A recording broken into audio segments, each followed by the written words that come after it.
এবার পয়গম্বর মূসা আলাইহিস সালাতু ওয়াস সালামের মা পয়গম্বর মূসা আলাইহিস সালাতু ওয়াস সালামকে বাক্সবন্দী করে নীল নদের মধ্যে ছেড়ে দিল। নীল নদের মধ্যে ছেড়ে দেওয়ার পর পয়গম্বর মূসা আলাইহিস সালাতু ওয়াস সালাম যখন নাকি তাকে নীল নদের মধ্যে বাক্সবন্দী করে ছেড়ে দেয়, তিনি তার একটা কন্যা সন্তানকে বলে দিলেন, এ আমার কন্যা, যাও তোমার ভাই আমার মূসার বাক্সটা যেই দিকে যায় তুমিও সেই দিকে যাইবা, তুমি নদীর পাড় দিয়া যাইবা, আমার সন্তান পানির ভিতর দিয়া যাবে, মইরা যায় নাকি ডুইবা যায় এটা দেখার দরকার আছে না নাই? পয়গম্বর মূসা আলাইহিস সালাতু ওয়াস সালাম তার কন্যাকে যখন নাকি অর্ডার দিয়ে দিল, পয়গম্বর মূসা আলাইহিস সালাতু ওয়াস সালাম বাক্সবন্দী অবস্থায় নদীর ভিতরে, নদীর স্রোত যায় ডান দিকে, পয়গম্বর মূসা আলাইহিস সালাতু ওয়াস সালামের বাক্সটা যায় হলো ডান দিকে। জোরে কোন সুবহানাল্লাহ। মানুষ স্রোত যেই দিকে যায় ওই দিকে লয়ে যায়, কথা কোন ঠিক না বে ঠিক? কিন্তু আল্লাহ পাক রব্বুল আলামিন খেলা দেখাইতেছেন, শক্তি তোর নয়, শক্তি কার? জোরে বলেন না, শক্তি কার? সমস্ত শক্তি একমাত্র আল্লাহ পাক রব্বুল আলামিনের। আল্লাহ পাক রব্বুল আলামিন নীল নদের পানির স্রোত যায় ডান দিকে, আর পয়গম্বর মূসা আলাইহিস সালাতু ওয়াস সালামের বাক্স যায় বাম দিকে। বাক্সটা নদীর ভিতর দিয়া বাম দিকে যায়, আর পয়গম্বর মূসা আলাইহিস সালাতু ওয়াস সালামের বোন পার দিয়া বাক্সর সাথে সাথে যাইতেছে। কোন জায়গায় গিয়া থামে আমাকে একটু খবর দিবা, মাকে খবর দিবা। কিন্তু আল্লাহ পাক রব্বুল আলামিন যাকে দুনিয়ার ভিতরে পাঠাবেন, সমস্ত শক্তি সমস্ত ক্ষমতা সব কিছু মিলেও আল্লাহ পাক রব্বুল আলামিনের একটা হুকুমকে একটা চুল পরিমাণ এদিক সেদিক করার ক্ষমতা কারো নাই। আল্লাহ পাক রব্বুল আলামিন সিদ্ধান্ত নিলেন যে এর ভিতর দিয়েই আল্লাহ তাআলা মূসা আলাইহিস সালাম আল্লাহর নবীকে আল্লাহ তাআলা দুনিয়াতে পাঠাবেন। জোরে বল সুবহানাল্লাহ। মহান আল্লাহ পাক রব্বুল আলামিন পয়গম্বর মূসা আলাইহিস সালাতু ওয়াস সালাম দুনিয়ার জমিনের মধ্যে ভূমিষ্ঠ হয়ে যাওয়ার পর পয়গম্বর মূসা আলাইহিস সালাতু ওয়াস সালাম তার মা কিভাবে তাকে দুনিয়ার জমিনের মধ্যে বাঁচায় রাখবেন, কি করবেন, কিং কর্তব্য বিমূঢ় হয়ে গেল। পয়গম্বর মূসা আলাইহিস সালাতু ওয়াস সালামের মা ঘুমের ভিতরে স্বপ্নে দেখে, এই মূসার মা,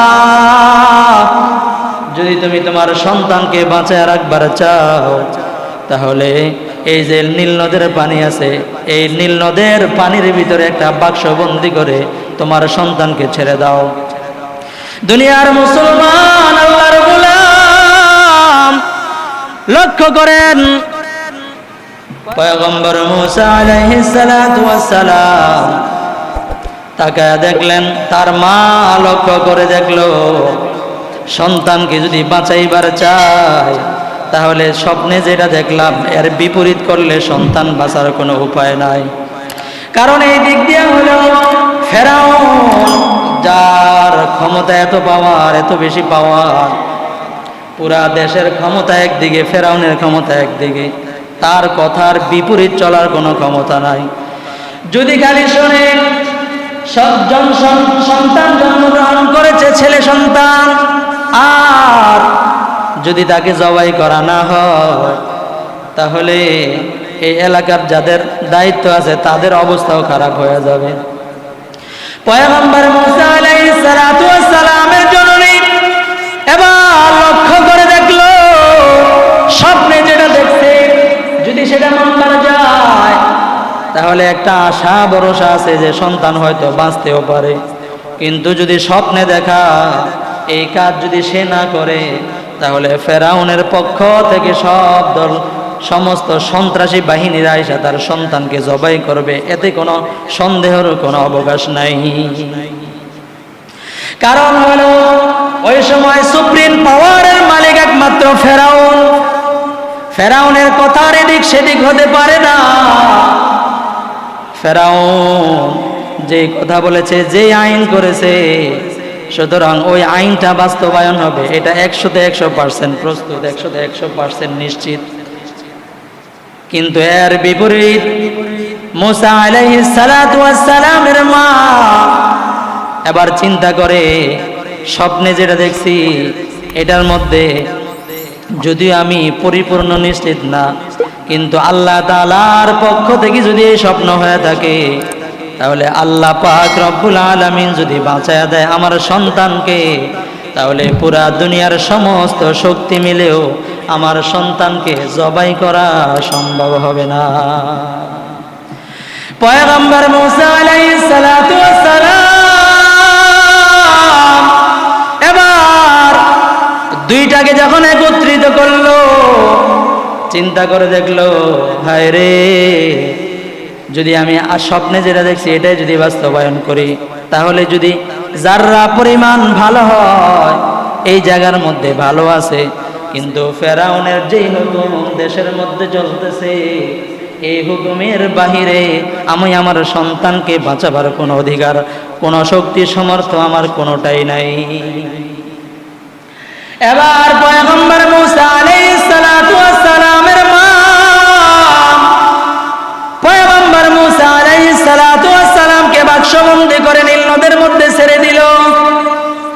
নীল নদের মধ্যে ছেড়ে দেওয়ার পর পয়গম্বর মুসা আলাইহিস সালাতু ওয়াস সালাম যখন নাকি তাকে নীল নদের মধ্যে বাক্সবন্দী করে ছেড়ে দেয়, তিনি তার একটা কন্যা সন্তানকে বলে দিলেন, এ আমার কন্যা, যাও তোমার ভাই আমার মুসার বাক্সটা যেই দিকে যায় তুমিও সেই দিকে যাইবা, তুমি নদীর পাড় দিয়া যাইবা, আমার সন্তান পানির ভিতর দিয়া যাবে, মইরা যায় নাকি ডুইবা যায় এটা দেখার দরকার আছে না নাই? পয়গম্বর মুসা আলাইহিস সালাতু ওয়াস সালাম তার কন্যাকে যখন নাকি অর্ডার দিয়ে দিল, পয়গম্বর মুসা আলাইহিস সালাতু ওয়াস সালাম বাক্সবন্দী অবস্থায় নদীর ভিতরে, নদীর স্রোত যায় ডান দিকে, পয়গম্বর মুসা আলাইহিস সালাতু ওয়াস সালামের বাক্সটা যায় হলো ডান দিকে।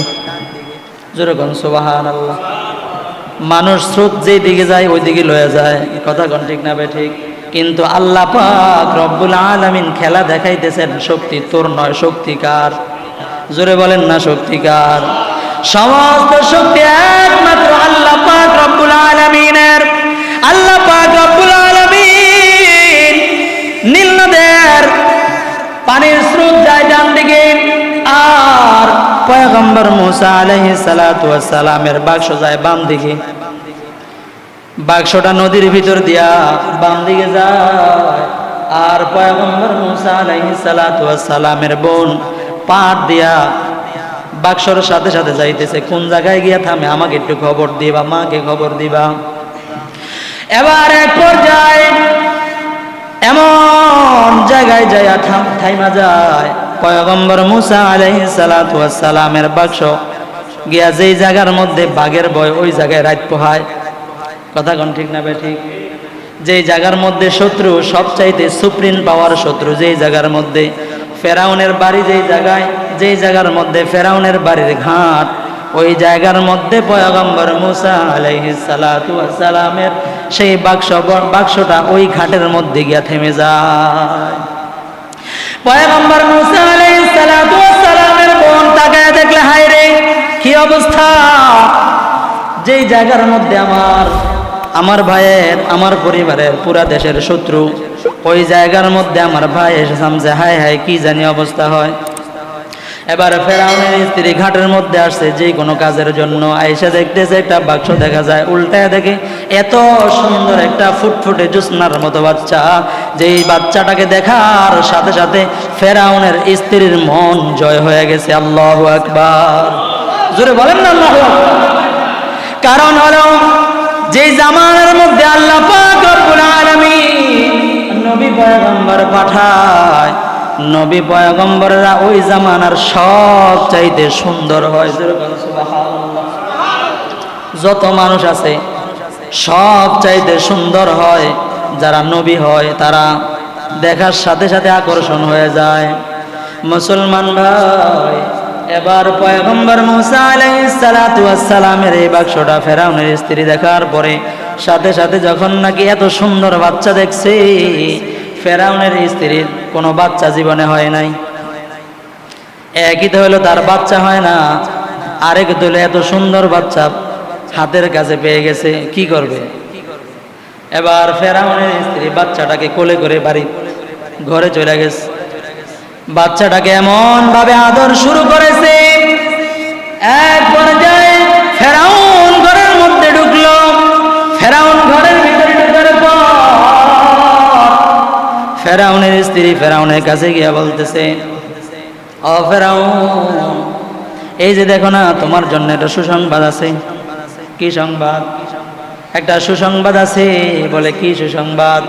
বলে তাকায় দেখো, একটা বাচ্চা নদীর পাড় থেকে নদীর মধ্যে কাজের মধ্যে যাওয়ার পর যায় দেখি একটা সুন্দর ফুটফুটে জ্যোৎস্নার মতো একটা সুন্দর শিশু সন্তান। যেহেতু আমাদের কোনো বাচ্চা হয় না, এই জন্য এই বাচ্চাটাকে নিয়ে আসলাম। এই বাচ্চাটাকে আমি আমার সন্তান হিসাবে গ্রহণ করবার চাই। স্ত্রী বলছে, স্ত্রী যদি বলে স্বামী এটা রক্ষা না করে পারে, আরো সন্তান হয় না? এবার ফেরাউন যখন নাকি কাছাকাছি গেল, ফেরাউনের স্ত্রী সন্তানটাকে ফেরাউনের হাতে দিছে, ফেরাউনের কোলে দিছে।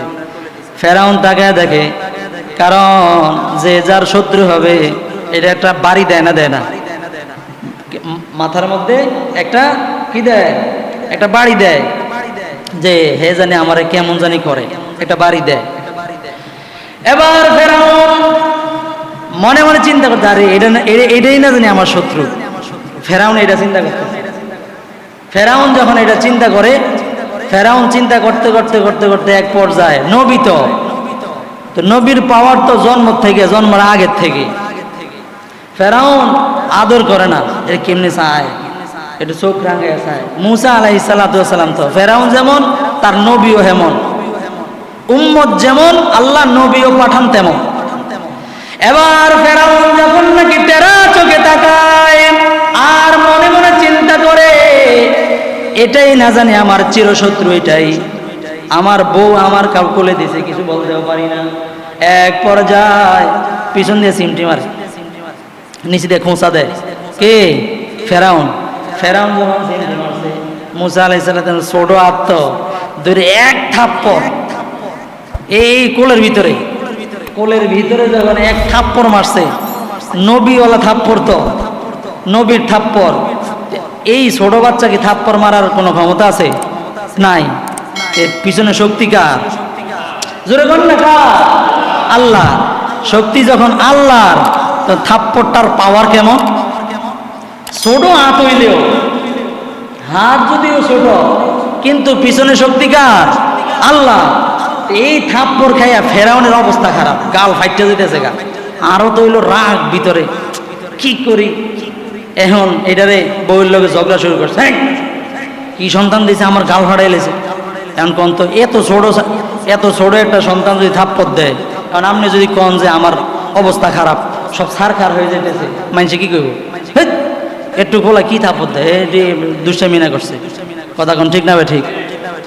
এখন ফেরাউন পরীক্ষা শুরু করছে, যে ঠিক আছে পরীক্ষা করুন। মুসা আলাইহিস সালাতু ওয়াস সালাম এই ছোট অবস্থায় মুসা আলাইহিস সালাতু ওয়াস সালামের সাথে ঈমানি পরীক্ষা, এই নবজাতকের সাথে, দুধের বাচ্চার সাথে ফেরাউন পরীক্ষাটা আরম্ভ করছে। কি পরীক্ষা? পরীক্ষা হইল স্বর্ণ রাখছে এক জায়গায়, আর অঙ্গার, এই যে কয়লার অঙ্গার আছে না, এই অঙ্গার রাখছে আরেক জায়গায়। ফেরাউন কয়, এই বাচ্চা যদি স্বর্ণ হাত দেয় তাহলে বোঝা যাবে এটা আমার শত্রু। এটাই আল্লাহর পয়গম্বর, এটাই আল্লাহর নবী, আমার ক্ষমতা শেষ করবে এই, সুতরাং এটারে আমি জবাই করলাম। যদি সে স্বর্ণতে হাত দেয় আর যদি কয়লা হাত দেয়, তাহলে তো না বুঝে হাত দিছে, না বুঝে যদি হাত দেয় তাহলে অসুবিধা নাই। এখন কি করছে, মুসা আলাইহিস সালাতু ওয়াস সালামের সামনে যখন রাখছে, মুসা আলাইহিস সালাতু ওয়াস সালাম তো নবী, তো হাত দিতে লইছে স্বর্ণের ভিতরে। হাত দেয় কোন জায়গায়? স্বর্ণতে। আল্লাহ তাআলা জিব্রাইলের মাধ্যমে পাঠায় দিলেন, এইটা না, এইটার ধরো। কারণ ফেরাউনকে বুঝাইতে হবে কি, ছোট শিশু বুঝে না। আল্লাহ পাক রব্বুল আলামিন জিব্রাইল আলাইহিস সালাতু ওয়াস সালামের মাধ্যমে এই শিশু বাচ্চা হযরত মুসা আলাইহিস সালাতু ওয়াস সালামকে কয়লার ভিতরে হাত দেওয়াইয়া কয়লাটা মুখের মধ্যে দিয়ে দিয়েছেন। সাথে সাথে মুখের মধ্যে যখন দিয়ে দিয়েছেন, জিহ্বা পড়ে গেছে। এই জন্য মুসা আলাইহিস সালাতু ওয়াস সালাম আজীবন কথা বলার সময় একটু বেজে যেত, একটু বাস্তব কথা বলার সময়। আস্তে আস্তে আস্তে আস্তে এই বিশাল বড় লম্বা ঘটনা আল্লাহ তাআলা ধারাবাহিকভাবে বিভিন্ন জায়গার মধ্যে বর্ণনা করেছেন। তো পয়গম্বর মুসা আলাইহিস সালাতু ওয়াস সালাম যখন আস্তে আস্তে নবুয়ত প্রাপ্ত হলেন, তো ফেরাউন তখন তো চিন্তা করলেন যে এটা যে ওই যে শত্রু কইছিলাম, এটাই তো চিরশত্রু। বিভিন্নভাবে কষ্ট দেওয়া, বিভিন্নভাবে তাকে দুনিয়ার থেকে হত্যা করার বিভিন্ন পায়তারা শুরু করলো। পায়তারা করতে করতে করতে করতে এক পর্যায়ে এমনভাবে ধাওয়া শুরু করলো, পয়গম্বর মুসা আলাইহিস সালাতু ওয়াস সালাম দুই লড়াই, ফাটাফাটি লড়াই যখন একত্রিত হয়ে গেল, পয়গম্বর মুসা আলাইহিস সালাতু ওয়াস সালাম তার সাহাবীদেরকে নিয়ে, তার অনুসারীদেরকে নিয়ে যখন দৌড় দিলেন, সামনে তাকায় দেখলেন নীল নদের নদী আর পানি ছাড়া আর কিছুই নাই। পয়গম্বর মুসা আলাইহিস সালাতু ওয়াস সালাম হয়তো ঝাঁপ দেওয়া লাগবে নদীর ভিতরে, আর নয়তো ফেরাউনের হত্যার নিচে পড়ে, ফেরাউনের হাতে পড়ে অ্যারেস্ট হয়ে দুনিয়ার থেকে বিদায় হওয়া লাগবে, হয়তো পানি আর নয়তো তাদের হাতে হত্যা। এই দুই অপশন ছাড়া আর কোনো অপশন বাকি নেই।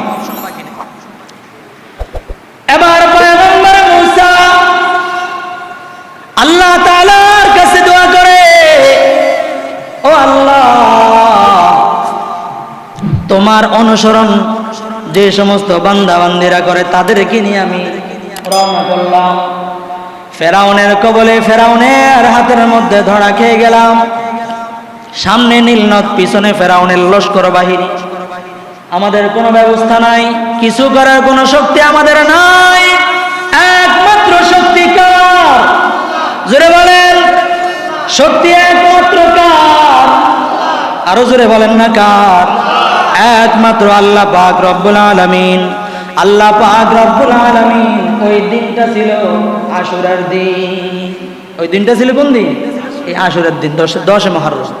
আল্লাহ পাক রব্বুল আলামিন এই দিনের মধ্যে 10 মুহররম আশুরার দিনে আল্লাহ পাক রব্বুল আলামিন ফেরাউনের কবল থেকে, ফেরাউনের লস্কর বাহিনীর থেকে হযরত মুসা এবং তার সৈন্যদেরকে, তার অনুসরণকারীদেরকে ফেরাউনের সেই কবল থেকে রক্ষা করেছেন যেই দিন, ওই দিনটা হলো আজকের এই দিন, আশুরার দিন। এই জন্য মুসা আলাইহিস সালাতু ওয়াস সালামের অনুসারীরা এই দিনের মধ্যে রোজা রাখেছে। আমল হলো রোজা রাখা। এমন ভাবে অনেক ঘটনা ঘটেছে, এই ঘটনা কোরআনের মধ্যে এসেছে। আর অন্যান্য অনেক ঘটনা যেগুলো ইতিহাসের মধ্যে এসেছে, সহিহ হাদিস দ্বারা প্রমাণিত হয় না, কিন্তু আমরা এগুলো জেনে থাকি। এর মধ্যে একটা হলো আদম আলাইহিস সালাতু ওয়াস সালামকে আল্লাহ তাআলা ক্ষমা করেছিলেন। ইতিহাস বা অনেক বর্ণনায় পাওয়া যায় যে এই দিনটা ছিল এই দিন। আল্লাহ পাক রব্বুল আলামিন কিয়ামত ঘটাবেন এই দিন। এই জন্য কয়েক বছর আগে গালেবান 2020 সালে 2020-এ একটা অবস্থা এমন হয়েছিল যে আশুরার দিন 10 মুহররম শুক্রবার হবে। এই শুক্রবার গালেবান 2020 সালে একবার হয়েছিল। আজকে যেমন শুক্রবার, আবার 10 মুহররম, দুইটা একসাথে মিলছে। কিছু কিছু বর্ণনায় পাওয়া যায় যে 10 মুহররম আশুরার দিন, জুমার দিন আল্লাহ তাআলা কিয়ামত ঘটাই দিবেন।